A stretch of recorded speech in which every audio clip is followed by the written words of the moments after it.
Hello and welcome to the show tonight. I am glad to have our newly elected Board of Education member, Larry Cox, here with us. How you doing, Mr. Larry? Doing good, CJ. Great to be on the show tonight. Nice to have for you to invite me, and great for Yes. the citizens of Rockdale County to be able to communicate and actually hear from elected officials. And shows like yours and mine, and Mm-hmm. and others that are out there this week in Rockdale, Alex's. That Yeah. gives the people an opportunity to actually hear things they usually don't hear. Right. And because there's not really a good news source, there's Mm-hmm. not really a good, we don't, the local paper is what it is. Right. And there's no local radio or no local television.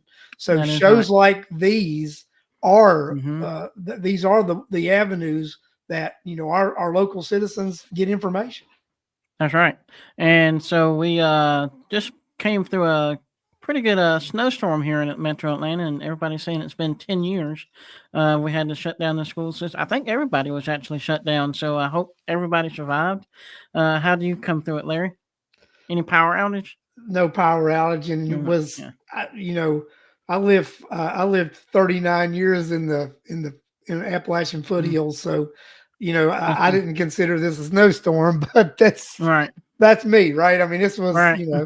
3 or 4 inches of whatever it was, I mean, Mm-hmm. it was I liked seeing it, but Right.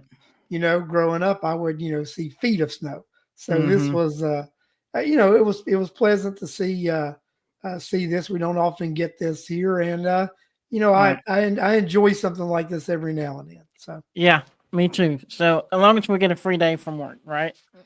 yeah, I hear you. Yeah. So And Miss Russo said these shows are the lifeline to us. Thank you both for doing this.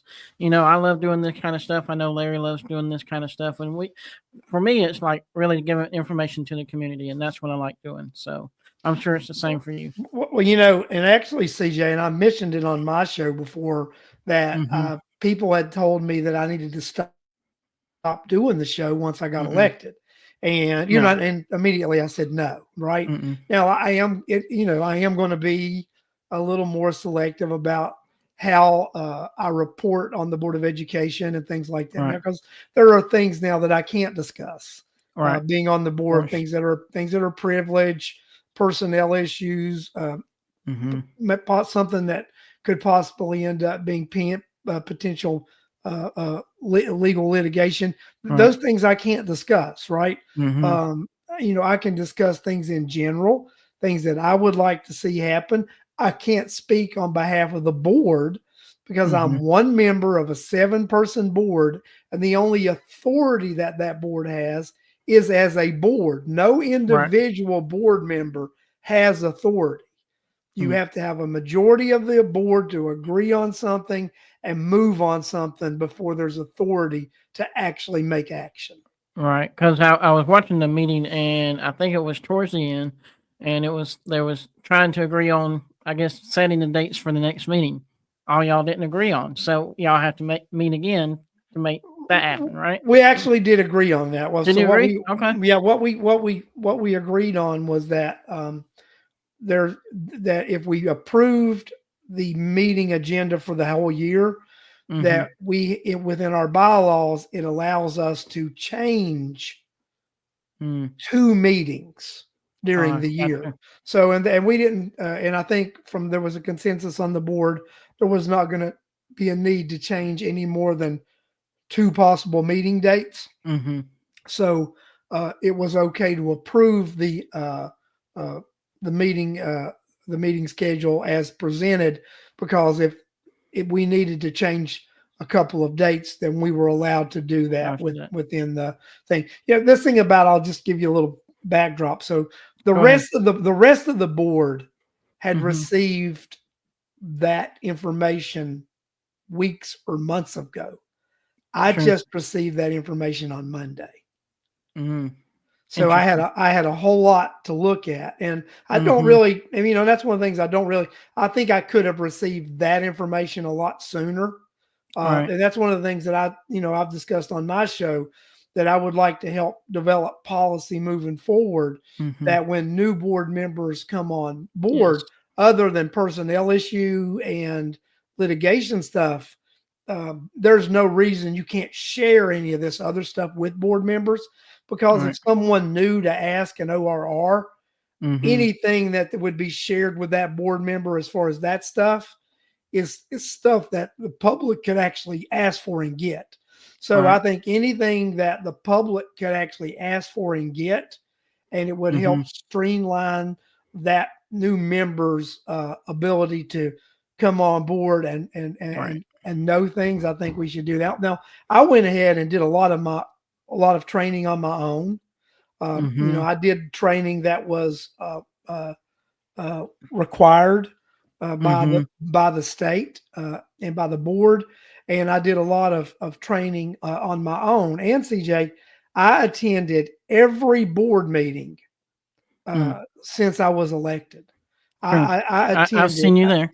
I Mm-hmm. attended every single board meeting and took notes at every board meeting, so Mm-hmm. that I would be called up and that I could come in uh, there not as a novice, but Mm-hmm. someone who knew what was going on. And I hope when people watched the meeting, they felt that I was someone who was able to participate, because Right. I had been paying attention and I knew what the board had been doing. Exactly. And I wanted to point out this too. It was towards the end as well, where y'all was talking about the budget, and you jumped in, and I thought that was a very good point that you made, that there should be somebody on the board, on the budget hearing board, to know what's going on. Not just be part of the crowd, but be part of the meeting and part of the board. Yeah, it's part of the committee, and I Mm-hmm. firmly, and that's one of the things, when you talked about sound budget decisions, that's one of the things. If members of the board are on the budget committee, then the Mm-hmm. board will be able to be aware sooner a lot of Mm-hmm. the spending things that are happening, and may be able to interject their wishes, or because it is the authority of the board to approve and oversee the budget. So you Yeah. heard one of the board members ask, if board members being on there uh, was any kind of conflict, because All right. there is provision in there about oversight. Well, in 2022, they amended the Constitution. I mean, not the Constitution, but the board policies the state did, that said that board members requesting financial information or being involved in the finance was not oversight, not micromanaging, because Mm-hmm. that's part of the board's responsibility to set Right. the budget and to provide financial oversight. And the Mm-hmm. only way to do that, CJ, is to actively be involved in that process. And that's what I'm going to advocate for.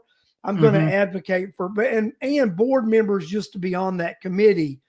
I think back before 2018, board members And did sit on that committee. right. So, do you know who's on that committee actually? Or It's the executive staff, the superintendent, and assistant superintendents and such. so nobody really from the Nobody, no, but no, citizen. no. There's no Mm, citizens. That's not a citizens mm, board. That okay. is actually, if and that's why members of the Board of Education should be on that board, because Right. we have oversight, and it is our responsibility to establish the budget and to Mm-hmm. actually approve the budget. And Mm, if you're not in that budget setting process, then you're doing nothing more than rubber stamping a budget, and that's mm, not what the state code says. It does not say mm-hmm. that the Board of Education will rubber stamp a budget. We will approve a budget. We'll have oversight over a budget.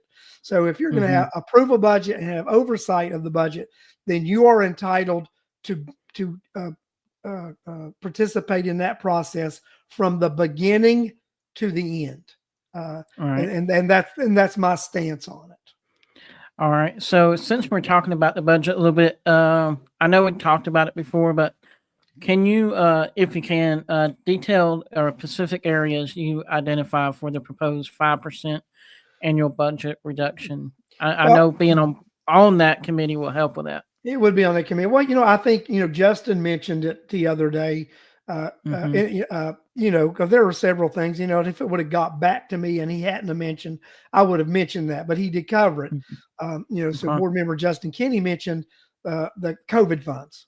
COVID Mm-hmm. funds were used to um, uh, start some programs, and they were used to uh, uh, start some, employ some positions. So Okay. anything that was funded by COVID and is now being funded by the general fund, we need to look at cutting those positions and cutting that funding, because COVID dollars were never intended to be Mm-hmm. used as continuous funded uh, items or personnel. They were supposed to be short term expenditures only during the Right. time you had those COVID funds. So Mm-hmm. if a board or if a county or if a city took COVID funds and they Mm-hmm. used it for a long term expenditure, then that expenditure then had to be included into their M&O budget after COVID funds expired.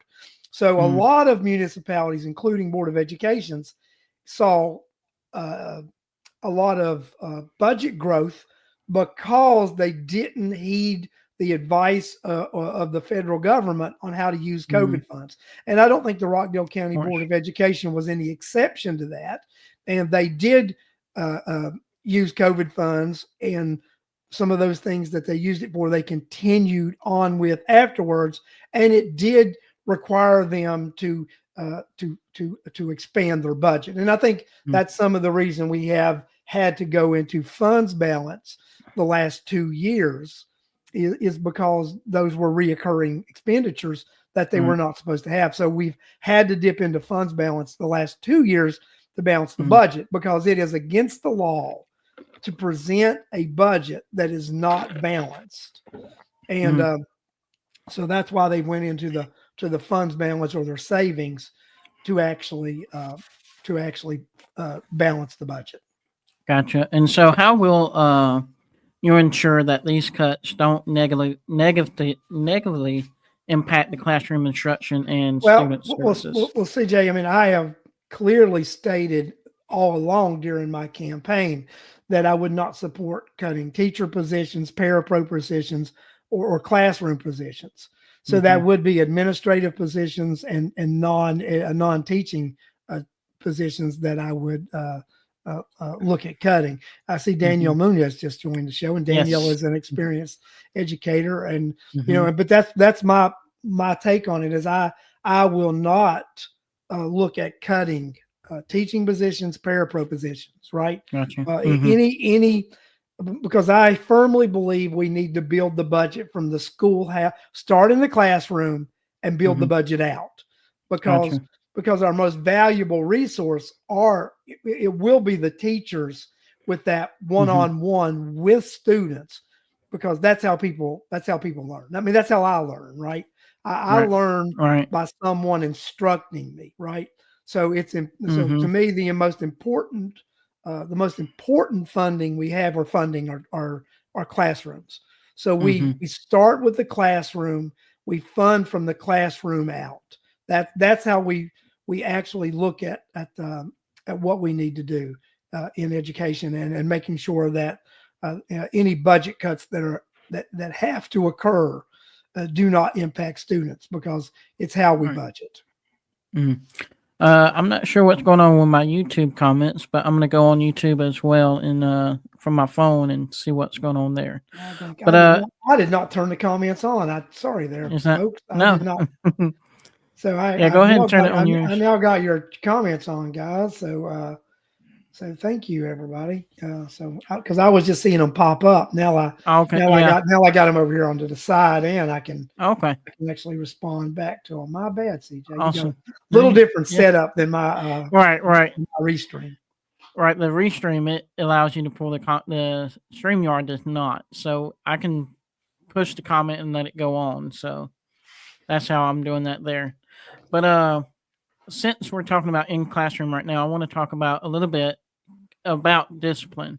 So, what policies would you like to see implemented or modified into the school system, or do we even have, very good discipline at all? Well, they have discipline policies, right? And I think from Hmm. what I've talked with educators and people is um, following policy, right? So I think it's more uh, following policy than maybe creating new policy, because I think that's Okay. what somebody always thinks, well, we got to create something new, uh, Hmm. and I think maybe as much not creating nothing new as much as following or adhering existing policy, right? All So right. I think that's what we need to look at. We need to look at first uh, the policy we have. Are we adhering to the policy we have? And if not, then let's adhere to it. And then if there need to be modifications, be modifications. But I don't want us to just go, make uh, impulsive moves when being impulsive might not be the thing we need to do. CJ, it might All be, right. sometimes step back, look at the policy we have. Let's make sure we're following that policy. Hmm. Then let's do a deep dive. Make sure that there is a policy flaw before we go changing policy, because just enacting policy a lot of times is not a good thing, and it creates more chaos than it does help. So that's what All right. I would suggest is actually look at what policy we have, adhere to that policy, and then if there needs to be adjustments, make adjustments.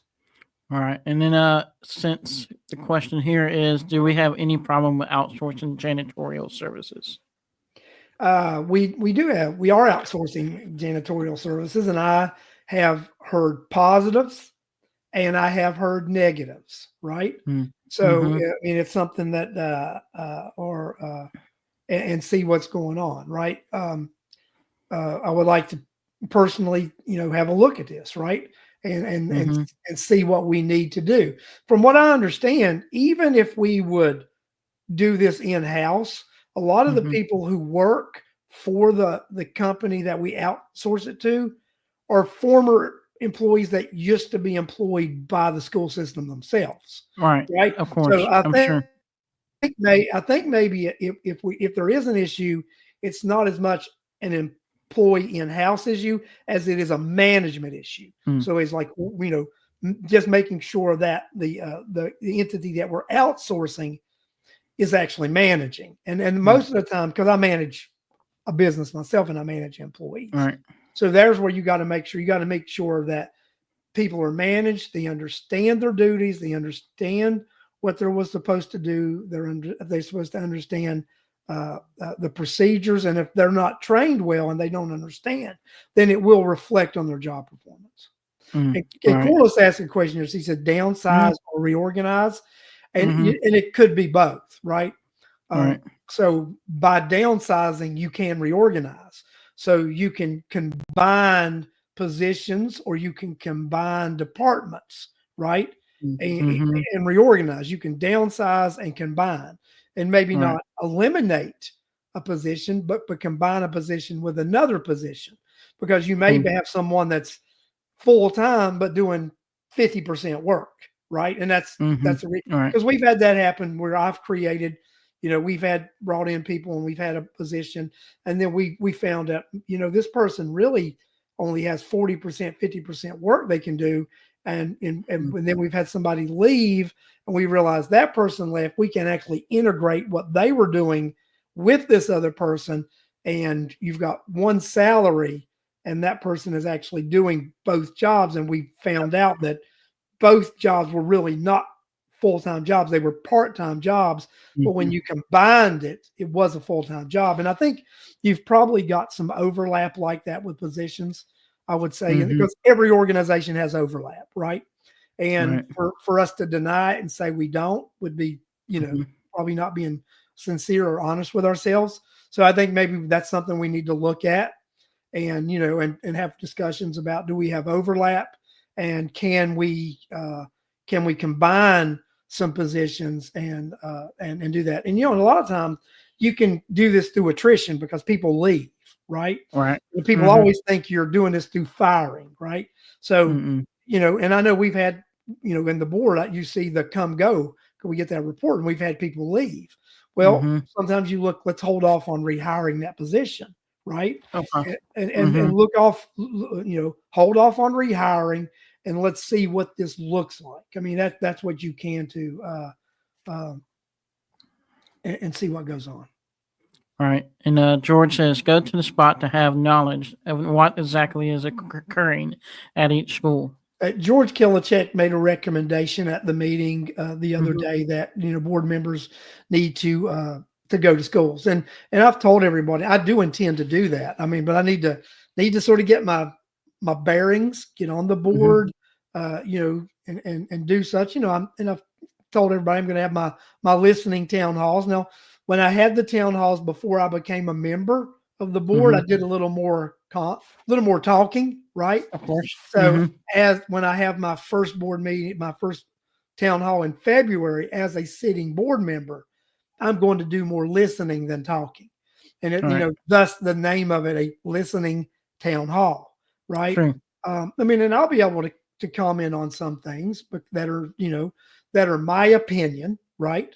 Mm-hmm. And but I want everyone to know that I do not have the authority as a single board member to speak for the board or speak for the school system, right? Mm-hmm. I'm speaking for myself, right? All right. And I can speak about policy that the board and the system currently is enforcing, right?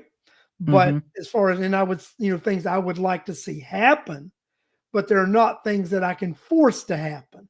And I do, Mm-hmm. and I want people to understand there's a big difference, in a lot of other different elected positions than this position, because this All position right. is a board position and it requires board consensus to be able Mm. to accomplish things. And that's what I really want people to understand. And that's why it's the importance, and you've heard me, CJ, urge people to go to board meetings, right? Mm-hmm.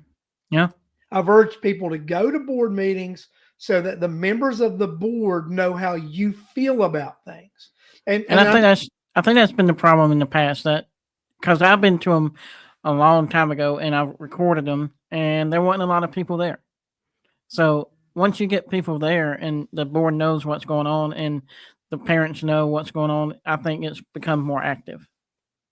yes, I agree. And then and one of the most important things going on in this community right now is House Bill 581, right? Mm-hmm. So Mm-hmm. which actually provides uh, homestead property tax relief, right?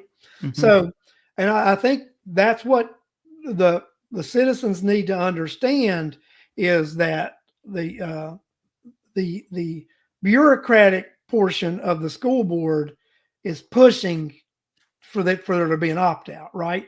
And the school board itself right now, I think, is sort of there may be not a direction, could be not a majority or not a minority. Mm-hmm. I think it might be a tie, All right? right. So, Of so course. so there is not a majority right now that says they want to opt out, Mm. but there may end up being hearings about opting out. And if there are hearings about opting out, then it would be important for the citizens of Rockdale County to show up to Mm-hmm. voice their opinion regarding that. And I will tell you, CJ, the board will be discussing this next board meeting, House Bill Uh-huh. 581. So Mm. I do know that discussion will be put on the agenda, and the board will be discussing House Bill 581 this coming Thursday at the Uh-huh. board meeting at 7 p.m. So, I mean, if someone wants to come and speak beforehand during the public comment section of what they believe the board should do regarding House Bill 581, it would be a good time to do that, because there's going to be discussion, and Mm-hmm. there may be the board may have to make a decision whether we want to have hearings. So if Mm. enough people come and speak their mind, then it may influence how members of the board decide to vote if we want to have hearings or not. Because it's up to the board to decide whether we want to have these hearings, because the board are the individuals who will be voting on it. Of And course. Yeah. and the legislation clearly states that the only need you only need to have hearings if you intend to opt out. So if Mm, people just want to have hearings, then that could unnecessarily alarm the citizens to make them think that they're going to get a tax increase. So I think the board right. needs to be very careful about having hearings if they're uncertain of what they're going to do. That's just my opinion. Gotcha. And before we move on to these other two questions here in the comments, I think I sense a little tension on the school board. Do you sense there's tension on the board between board members, and how does that affect the voting process, Well, if there is some? this is the way I see it. You know what? There and let's just be reality with it. Hmm. There had been the board had been 4-3 in one way before I got elected to the board. I Hmm. replaced one of the board members that was voting the other direction. I mean, you know what I mean? Because Hmm. you had and there's nothing wrong with Mm. people seeing things in a different manner, right? Right. Nothing Hmm. wrong with it. And I respect my board members that have a different opinion than me because Right. CJ, anybody that knows anything about me, what is it that Larry Cox is? He's a First Amendment person. Yeah. Larry Cox Want to speak your firm, mind? Larry Cox firmly believes in the First Amendment. I Hmm. firmly believe in people having the right to have their opinion and their voice be heard. But I Hmm. also believe at the end of the day, you have that debate, you have those conversations, and you vote, right? Hmm. And then when you vote, it's the will of the majority that wins. And then Right. and if you did not, and if you were not part of that majority and you lost the vote, then you move on. Now Hmm. you can make a statement about it at that point, but then you move on. It's Hmm. just like, we made a motion. I made a motion to amend the agenda the other night. My colleagues, it was a Hmm. tie. It was 3-3-1. Yeah. I wanted to verify the vote, which we did, verify the rule, which we did. I made a statement. I moved on, right? I Hmm. was done with it. Right. Then I Hmm. was able to go back and through the process request that there be discussion the next meeting following the process, right? Hmm. You follow the process, you follow the rules, uh, and and you make it happen that way. Do not make it personal against any of your board members because I hold nothing personal against any board member who disagrees with me. And if they Right. hold something personal with me, then I don't even hold that personal Yeah. because That's on them. I'm doing my job, right? Hmm. The citizens of Rockdale County elected me to represent them to assure that the students of Rockdale County got the best education that they can. Now Exactly. it is about making sure the students get the best education that they can, but I believe it's more than just what some people believe is putting the students first, right? I Right. believe by putting the community need, Hmm.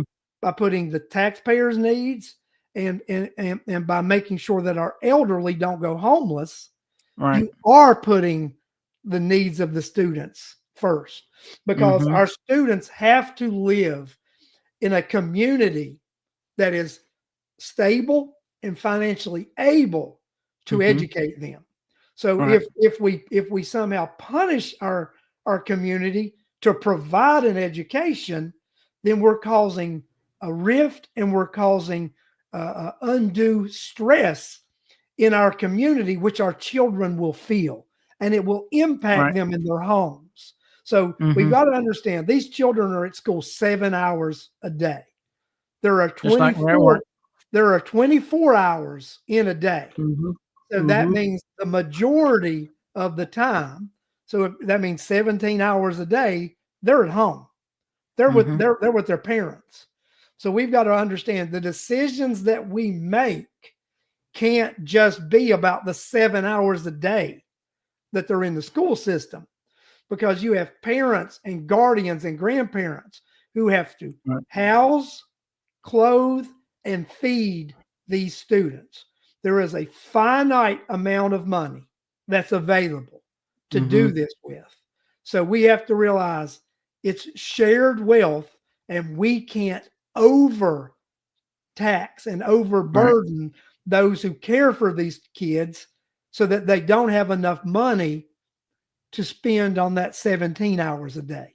Mhm. And that's the line that we need to know where we can cross and not cross. And that's the way I Right. look at it. And I hope the citizens out there understand that's the way I look at it. And I think that's what they elected me to do and how to look at this issue.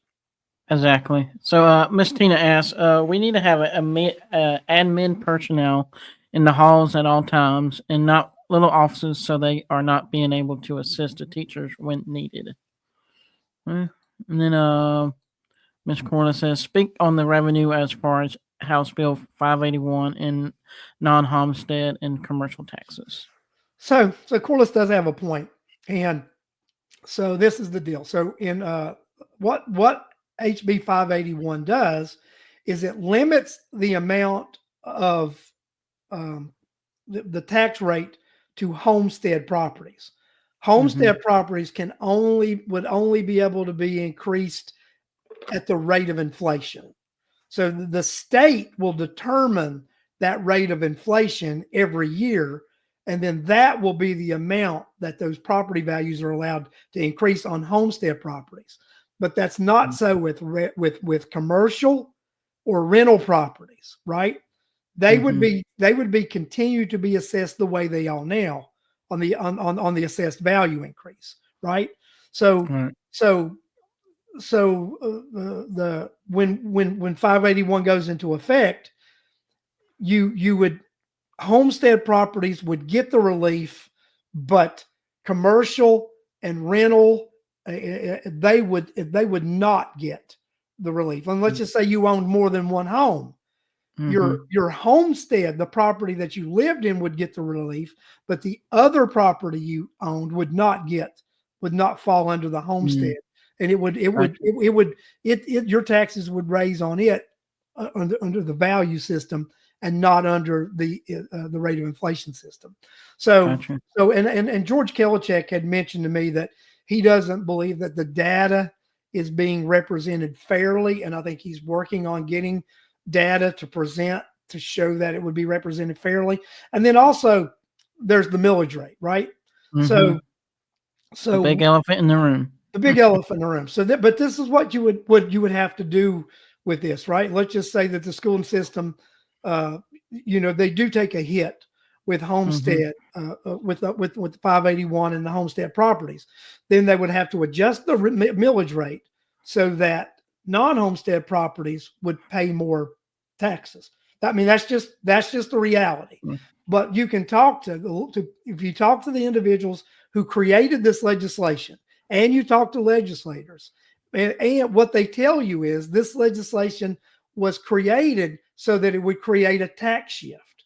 They realized that by the homestead exempt properties getting this tax relief and the less taxes, that tax burden was going to have to shift to non-homestead properties. And that was Mm-hmm. something that the creators, that the authors of this legislation and the legislature knew was going to be a reality when this legislation was put into play and given to the voters to vote.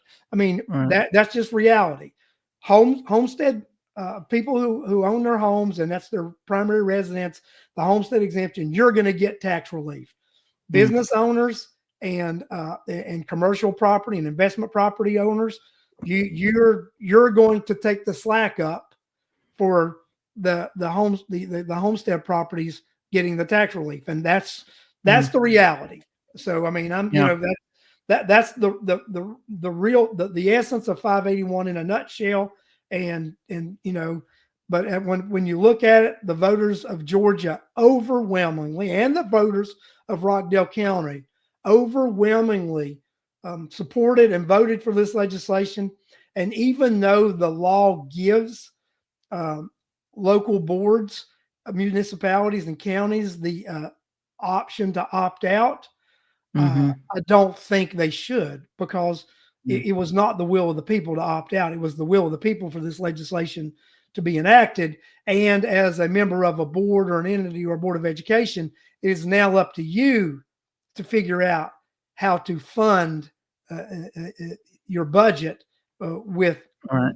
this legislation coming into play. That's my opinion. So, Ms. Russo asked, so if the inflation goes down, would the property taxes go down too? If the inflation goes down, then your increase only goes to the rate of inflation. Now, if property value every 3 years, your property has to be reevaluated, so your property values can drop, but they can't rate. You know what I mean? They can drop. So, Right. but no, your taxes will only be raised at the rate of inflation if you have a homestead. Gotcha. So the taxes will be much less with the mileage increase versus the property value being increased by an exorbitant amount. That is true, Corliss. That is very true. Because the millage rate increase, if 581 would happen and you do an increase, then those non-homestead properties would be the properties that would be hit the hardest, because And your value is locked in, and their value, your value is only going to raise the rate of inflation, and their values are going to raise at that other rate. so we did have a random question that, since we're talking about all this serious stuff, so when they did the election and the chair and all that got elected, Miss Charlotte was asking, was it random that you got seated next to Pam Brown? From what I get, I mean, I was Because your seat didn't change. I didn't, because I didn't move. When after the elections, all board members were allowed, they could go and negotiate seating, right? So I like that seat. I like being on the end, being able to look across at, you know what I mean? I sort of like that position on the board, right? And this is what I thought. Well, I'm just going to sit here, and if a senior member doesn't ask, no, everybody there has seniority over me, right? True. So if a senior member would have asked me, they wanted that position, I would have gave it to them, right? But I thought, I'm just sitting here and I'm going to see how these cards play out, right? So if everybody noticed, I just sort of sit there minding my own business. The shuffle happened, and people wound up where they wound up, and I had no say in it. It was up to them, and like I said, I don't really care who I sit. She said next to the attorney. I like sitting next to the attorney, whether anybody likes that or not. I do like sitting next to the attorney. I did sleep at a Hotel 6 one time, so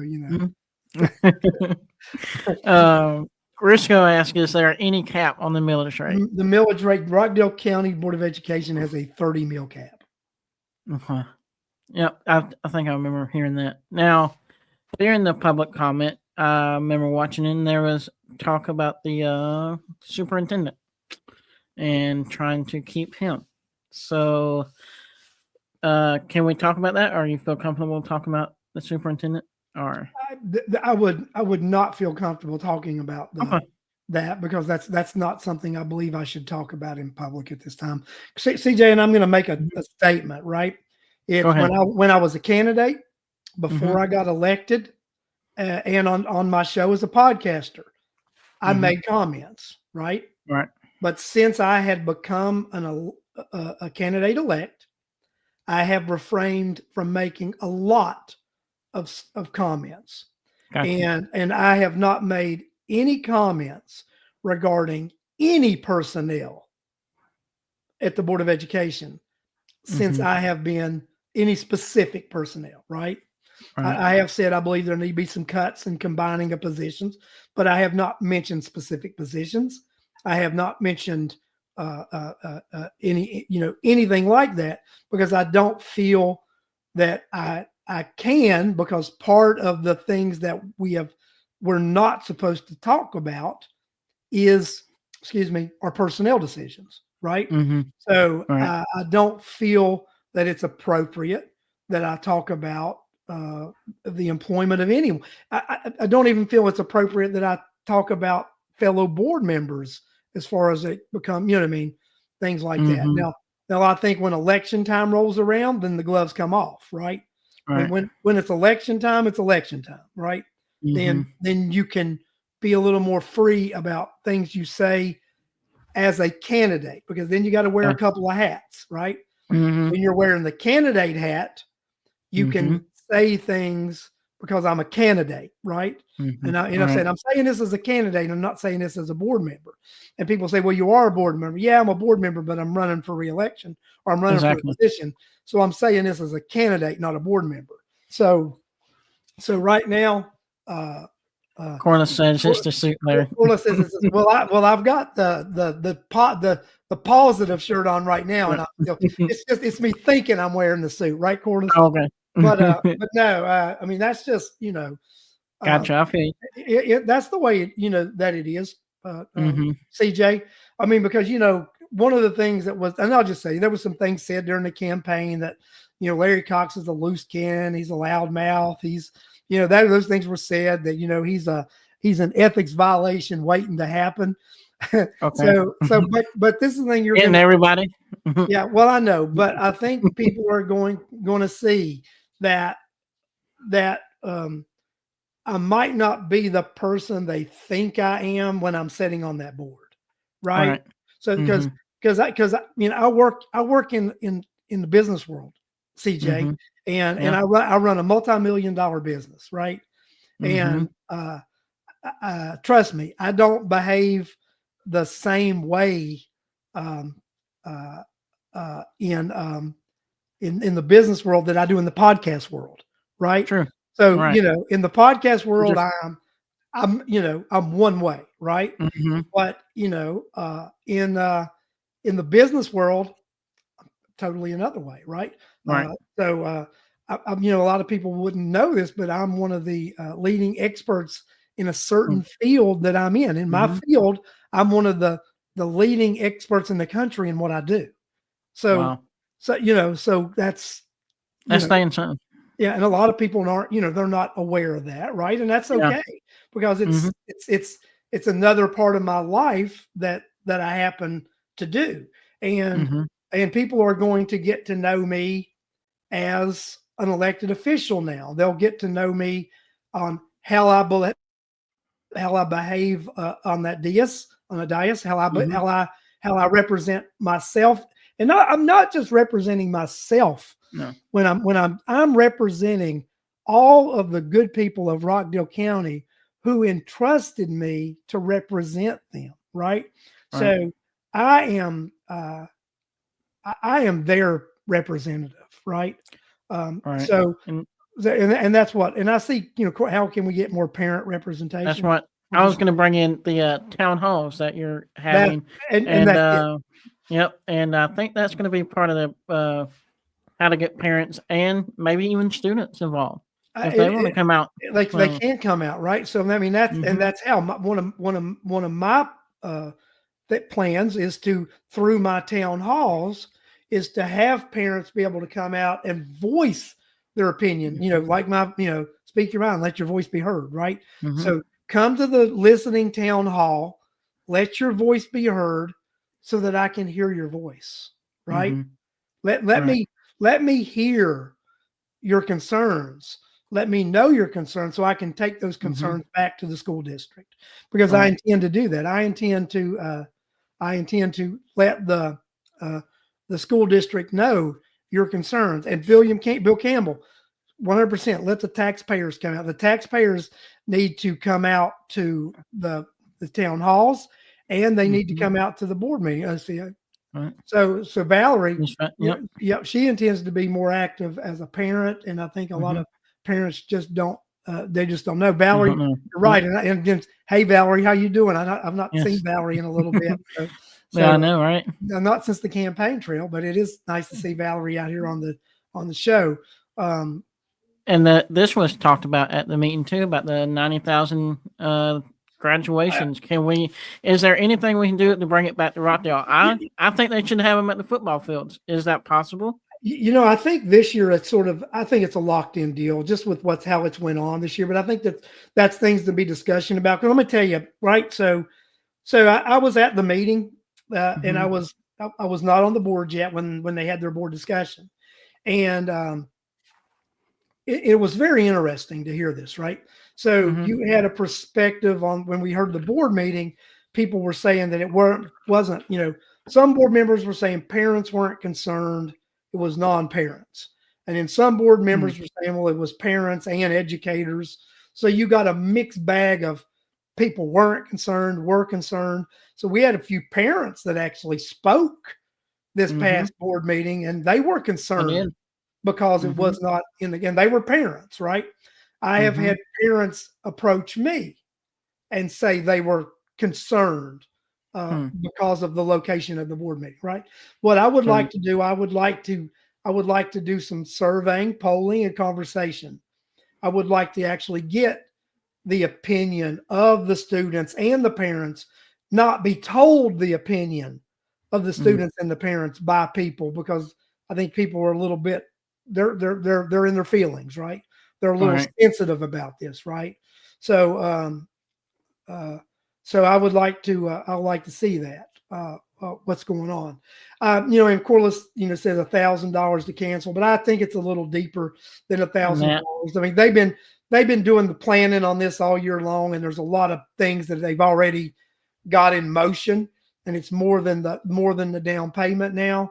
When you're, what 4 content. months or you're 4 months away from these kids graduating right now, and Hmm. they've already been in the process, the planning stage, having things done. Um, I think my personal opinion is this year it's too late, but I don't think we start in December or January debating this. This needs Right. to be something in April and May of this year. We start discussing, so we get some polls out to the kids, the parents. We Yeah. start getting input now, not be so that we understand what we need to do for next year's graduation. Right. I think this year we need to do the best we can with what we've got, Mm-hmm. and then I think we need to start now regarding the 2026 graduation is what I think Right. we need to do. Make the best plans for that. I think I that'd be. think that the 2025 one we need to stick with what we're doing, because they've already started making a lot of plans. Not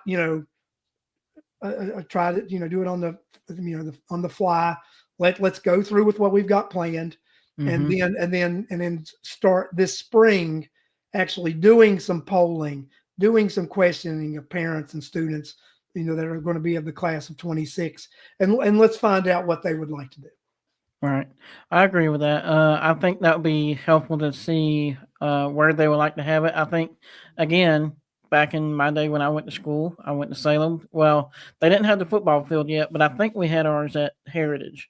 But I can't remember where we had ours actually. But anyway, my sister was the first class to have it at Salem High School football field. So I think if it's they should sell tickets, and if they run out of tickets, then oh well. You know what I'm saying? That could be an option. Now, I mean, I think they give them so many tickets. I don't think they All right. sell them. I think they All right. actually Let's sell them. Yeah. I think they actually provide, because they with through their dues and the graduation Mm-hmm. fees. I think then they have an allotment of tickets that they divide among the graduates. So I Mm-hmm. mean, I think that's what they've always done. But CJ, I mean, I just think there needs to be open conversation. There was no conversation or discussion, but before they set that, and that's the Mm. issue, right? Yeah. We need to have So, conversation and discussion. right. None, And none, parents none on none of the $90,000 comes from the budget. That is the answer. 90,000. Wow. So where does that budget come from then? It comes from senior dues. The All that. parents, yeah. So from what my So they understanding, should have a say where the graduation is then. they need to have a say where they're graduating. That is like, and that's why I think we really need to know their opinion, right? Right. Really, not be told what their opinion is, but really Mm-hmm. know what their opinion is. Yeah. So So if they're paying for it, they should be able to have a they input should have a where it's. say. Now, what I understand, that comes to $30,000 per school that they have to Mm, put out to be able to do this. So each school, through their dues, and whatever fundraiser has to raise 30 grand to Hmm. contribute to that. And yes, it's from what, and, but this is the thing about it. Let's just say that's $90,000 and the schools can only come up with 70 grand. And we've signed a Hmm. contract and committed. From what I've understand this year, the schools all do have the money, right? Hmm. But let's just say it goes up and at some point they can't come up with the money, but we've signed a contract. Then Right. CJ, who's on the hook for the money? Right. The Hmm. board. So if there Hmm. is a shortfall, then yes, the board would have to cover a shortfall. That's Right. just the reality of it, right? But Hmm. and that's why I think we need to make sure that in the future we actually have conversations. Because if you remember, it was before I was on the board, and that was one of those deals where they put it on the consent agenda, and that was before they actually knew the rules that they could actually Hmm. remove it from the consent agenda, and they wouldn't allow them to have a discussion when they voted for it. Interesting. So, Hmm. but they've clarified what they're allowed to do with the consent agenda now. A consent Okay. agenda is this: everybody consents, right? Right. If one Hmm. board member doesn't consent, then it can't be on the consent agenda because it means consent, right? Hmm. It Right. means everyone consents. So Hmm. that's why toward that or It was 30K per high school toward the venue, other costs, and senior dues. Hmm. mhm. And then Miss Tina says in each stadium there's two sides with seating. The parking may be an issue, but neighborhoods need to realize that that's a special 3 hours for pride for these graduates. So look like there is some opinions on this. Well, there are. I mean, you say that these neighborhoods should realize that, but then, guys, we've got people in this chat right here that says, "I don't have kids in school and I don't want to pay no damn school taxes." I mean, so let's be real. Exactly. They're not going to be they're not going to be happy about it, and they're not going to look the other way All right. when their streets are blocked. So let's not think that that's something that's easy. None of it is an easy decision, and that's Mm-hmm. why I say if the students are actually the individuals, if their parents are paying for this graduation, then they have a say. And good. I mean, I believe in America, right? I Yeah. believe in majority rules. And if the majority of these people really want to pay $90,000 and it's their money, then I'm Mm-hmm. going to let them do it, right? Yeah. But they really have to be the ones making the decision. It's not me just Mm-hmm. being told that's the decision they Right. want to make, right? I mean, there's Mm-hmm. an easy. I mean, we know exactly who's graduating. We know who their parents are. We have their addresses. We have their phone numbers. We have their email. Mm-hmm. It's not hard to actually send them. Uh, uh, uh, And yes, they do stream them. yeah, but it's not So hard for us to send them, a document or a questionnaire. Would you like for the graduation to be at A, B, C, or D? Right? mm-hmm. It would not be hard to do, would it? Right. So So let's really. Well, you know what we do, CJ? what's Let's that? really ask them Mm-hmm. and put it to bed. Right? Yeah. Yeah. I don't even think it should be my decision. It Mm-mm. should, as long as the board is not actually spending taxpayers' dollars, then Right. it's actually not the taxpayers' uh, uh, uh, opinion doesn't matter either, right? No. If it's Mm-hmm. actually the money being spent, that is Mm-hmm. it's the money of the students, then it is their decision. It's theirs and their Yeah. parents' decision. But those parents and those students, they need to actually vote on it. They need to fill out a Mm-hmm. questionnaire each year. Where do you want to graduate? And then Right. that's where your money will be spent. I That think that'd that's be. that's what I'm going to recommend when we Mm-hmm. finally do have a discussion on it. That's going to be my opinion, and that's going to be my stance on it. That the I think. parents and the students need to have the say, because if it is their money spend that we're doing this with, then they need to Mm-hmm. make the decision. I don't. I need to back their decision, and then you, the taxpayers and the citizens, need to accept their decision when we actually know it's their decision. That's my stance. Right. And I think that's a good idea. I think we should start with a survey, get one out to each high school, starting next year or whenever is, want to talk about it and let them vote on it. And then I think as citizens, But Dan had a point too, and Dan, what's up? excellent point, Dan. Thank you. Dan said with the cost stated for each venue. So they Mm-hmm. need to know what they're paying for if they do a venue, right? They need to know if you do it here, this is the cost. If you do it here, this is the cost. I thank you, Dan, for adding that. And Yeah, I agree with that 100%. I think there's one way to do that. So, like at the beginning of the year for the new seniors, have a vote on it You would where they want to graduate. You would do it the year they're juniors. We need to do that in April, May this year. Okay. To make a decision for those 2026 graduates. And then if have a consensus of where they want to graduate, and then come back at a later date and come up with a consensus of how much that costs. And then us as citizens make sure that the board knows that that's how we want to do it. Well, no, in April and May of this year, you find out what they want to do. You secure the venue in May of this year for May of next year. You secure the venue. You can secure the venue a year ahead of time. I mean, I've done things like that. I've ran organizations, right, and secured venues, right.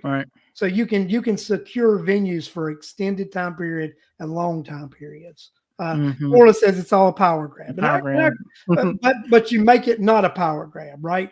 You actually, if it's really the kids and the parents want to do this, then you really make it the parents and the kids' decision, and you have backup. Right. We've put this out to them. This is what they decided. We gave them these options. Now we're going to do the venue. You do it a year ahead of time and start making these preparations. That's what I'm going to recommend. But isn't that bringing some little bit of thought process to it? Right. Just a little bit. I like that. A little bit of thought process to it. Right. So, since we have 4 minutes left, I want to give you Dan Burks. Most venues love to book way ahead. Yeah. And so with 4 minutes left, you're talking about your next town hall meeting in February, I think it is. And then you can give your closing remarks. And I appreciate coming on the show. Yeah. So next in February, my next town hall will be February the 11th. February 11th. And it'll be at the same place I had it last time, the Movement Church over on Iris Drive. So it'll be February time? 6 p.m. It'll be February 11th, 6 p.m. at the Movement Church on Iris Drive. All right. CJ, this is what, I just want everybody to know this, right? That I'm accessible. And if you want to talk to me, reach out. I'm here, not hiding from anybody. That I think the citizens of Rockdale County need to be more engaged. They need to come to these meetings. They need to let their voice be heard so that your elected officials know how you feel about things. I think it's very important that you come out, especially over this next 6 months, to the Board of Education meetings, the Board of Commission meetings, to let these new boards know how you feel, especially because you voted for change, especially on these two boards. Right. And you need to come out and let people know what you think, so that they know, right? So, CJ, why don't you type my email out here, right? So it's all right. What we got? I'm gonna actually give them my Board of Education email, right? All right. So it's Larry.Cox at Rockdale. At Rockdale. Yep, at Rockdale K12 GA.US. They make them so long. I don't know why. It's because they're private emails and, Oh, I forgot that. Why? Sorry. COX. It's on there. Yeah, I'm messing it all up. All right. Larry Larry.Cox. Cox at rockdale.k12.ga. That's my Board of Education email address. So go ahead and anyone that wants to, they can email. I've actually received a couple of emails from residents, constituents at that email address Awesome. already, and forward them on to the appropriate people. And I will actually follow up on any email that anybody sends me with a concern. I will make sure they go to the appropriate place, and I will make sure to follow up on it to make sure that you've been reached out to and situation's been handled, because that's what I'm supposed to do. But yeah, guys, reach out to your elected officials. Let them know what you want. They have town halls and they have meetings. Go to those. Go to these board meetings. Let your voice be heard. You really need to go to these Board of Education meetings here coming up and let your voice be heard about House Bill 581 if you don't want that because trust me, board members are being pushed to opt that out by the bureaucratic side of the board. So if you want the Rockdale County Board of Education to stay in 581, you need to let your voice be heard right now. And that's, that's all I got to say. That sounds great, sir. And I appreciate you again. And then again, tune in tomorrow night for your show at 8 o'clock, Speak Your Mind with Larry Cox. And we'll make sure we all be there. I appreciate y'all coming on tonight. And y'all have a great night. Thank you. And thanks again, CJ. Yes, sir.